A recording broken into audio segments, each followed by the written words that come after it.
అర్హులైన ప్రతి నిరుపేద కుటుంబానికి ఇళ్ల స్థలాలు అందిస్తామని రాష్ట్ర రెవెన్యూ, హౌసింగ్, సమాచార పౌర సంబంధాల శాఖ మంత్రి పొంగులేటి శ్రీనివాసరెడ్డి తెలిపారు. ఖమ్మం రూరల్ మండలం పల్లెగూడెంలో 20 లక్షల రూపాయల వ్యయంతో నిర్మించిన నూతన గ్రామ పంచాయతీ భవనాన్ని జిల్లా collector Divakar TS, police commissioner Sunil దత్తో కలిసి ప్రారంభించారు. గ్రామంలోని ప్రభుత్వ అసైన్ భూములను అర్హులైన నిరుపేద కుటుంబాలకు ఇళ్ల స్థలాలుగా కేటాయిస్తామని చెప్పారు.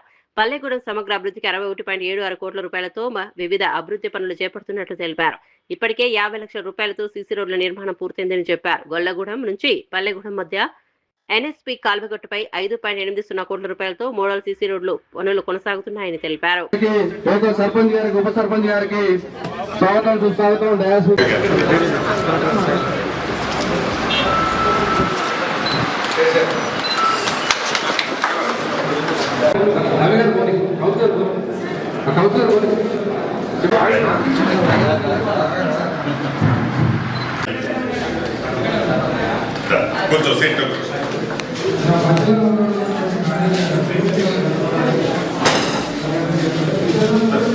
స్థానిక నాయకులు శ్రీనన్న, సురేష్ అన్న, మిగతా మిత్రులు అడిగినట్టు 2-3 అంశాలు అడిగారు.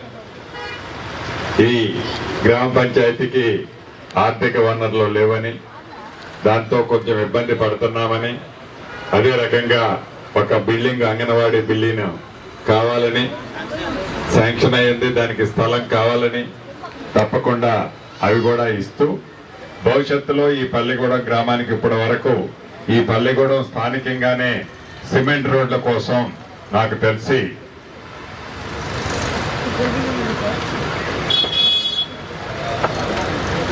45 లక్షల రూపాయలు ఇప్పటి వరకు ఇచ్చాం. అంగన్వాడీ పాఠశాల భవనం ఇందాక చెప్పిన దానికి 12 లక్షల రూపాయలు శాంక్షన్ చేశాం. వివో భవనానికి 10 లక్షల రూపాయలు శాంక్షన్ చేశాం. అదే రకంగా అంతర్గత సిమెంట్ రోడ్లకి మళ్ళొక 5 లక్షల రూపాయలు, అంటే సిమెంట్ రోడ్లకి 50 లక్షల రూపాయలు ఇప్పటి వరకు ఇచ్చాం. ఇది కాకుండానే పెద్ద వర్కులలో 5,80,00,000 రూపాయలతో గొల్లగూడెం నుండి పల్లెగూడెం వరకు ఎన్ఎస్పీ కాలువగట్టు మీద ఒక బీటీ రోడ్డును ఏర్పాటు చేస్తున్నాం.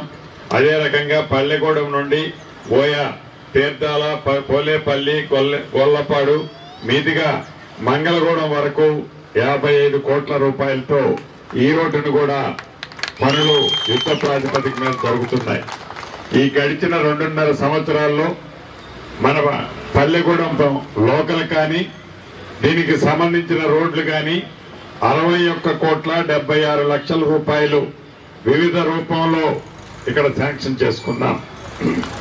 ఇవే కాదు, పేదవాళ్ళ సంక్షేమం కోసం, పేదవాళ్ళకి మంచి చేసే దాంట్లో సన్నబియ్యం ఇచ్చే కార్యక్రమం కానీ,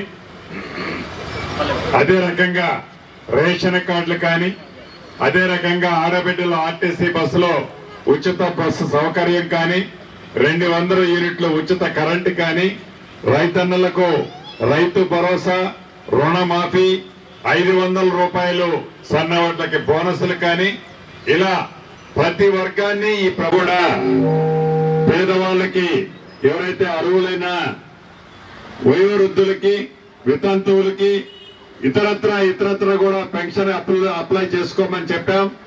ఈ 31వ తారీఖు లోపు మీరు అప్లై చేసుకుంటే అర్హులైన ఒంటరి మహిళలకు కానీ, వితంతువులకు కూడా వీటితో పాటు మొదటి విడత ఇందిరమ్మ ఇల్లు ఈ నియోజకవర్గానికి 3,500 ఇచ్చాం. రెండో విడత మళ్ళీ 2,000 కొన్ని, 2,000 ఒకసారి, మిగిలినవి కూడా అర్హులైన వాళ్ళకి ఇంకా కొన్ని కూడా శాంక్షన్ చేసే కార్యక్రమం చేపడుతున్నాం.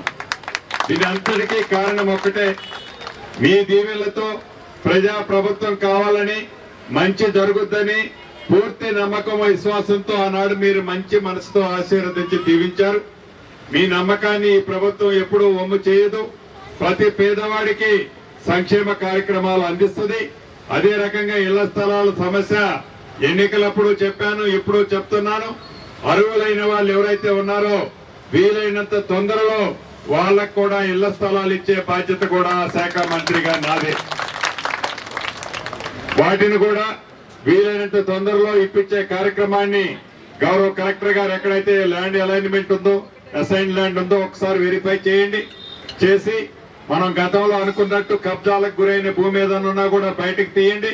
తీసి అది పేదవాళ్ళు ఎవరైతే ఉన్నారో అర్హులైన పేదవాళ్ళకి వాటన్నిటినీ ఇళ్ల స్థలం ఇచ్చే బాధ్యత నాదేనని మరొక్కసారి మీ అందరికీ చెప్తూ సర్పంచ్ గారితో పాటు ఇక్కడ పాల్గొన్న నాయకులందరికీ మరొక్కసారి మనస్ఫూర్తిగా అభినందనలు కృతజ్ఞతలు తెలుపుతూ